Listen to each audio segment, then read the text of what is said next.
திமுக கூடவே இருந்து ஒழிக்கிறது தான் நல்லது, எதிர்த்து ஒழித்தா கஷ்டம். நீங்க என்னதான் நடிச்சு நடிச்சு நடிச்சு மறைக்கணும்னு நினைச்சா கூட இயல்பா என்ன ஆயிடுது, அந்த அம்மா பெண்ணு தானே, தானா அந்த அம்மா என்ன பண்ணிட்டாங்க, வாய் தவறி அந்த காரியத்தை சொல்லிட்டாங்க. உடனே ஊடகங்கள் இதெல்லாம் பிடிச்சி என்ன பண்றீங்க, உடனே அதை தான் ஃபோக்கஸ் பண்ணி நீங்க பேசுறீங்க. நீங்க அவங்க பொய்யா பேசுறதை மட்டும் போடுங்க, உண்மையை தயவு செய்து போடாதீங்க. ஸ்டாலின் அவர்களை வச்சுட்டு எப்படி சார் அப்படி சொல்லலாம்? அவங்க ஏங்க யார் இருந்தா அவங்களுக்கு வந்தது?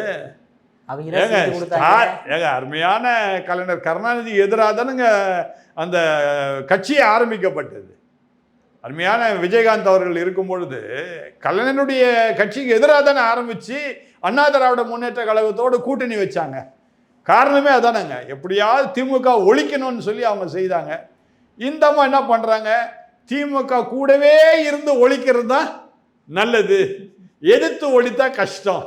அதனால எப்பவுமே கூட இருந்து கழுத்து இருக்கிறது தான் நல்லதுன்னு சொல்லுவாங்க தெரியுமா, ஒரு பழமொழி. அந்த மாதிரி ஸ்டாலினை வச்சுக்கிட்டு இவங்க அழகாக சொல்லி முடிச்சிட்டாங்க. ரொம்ப அருமையான காரியத்தை செய்தாங்க.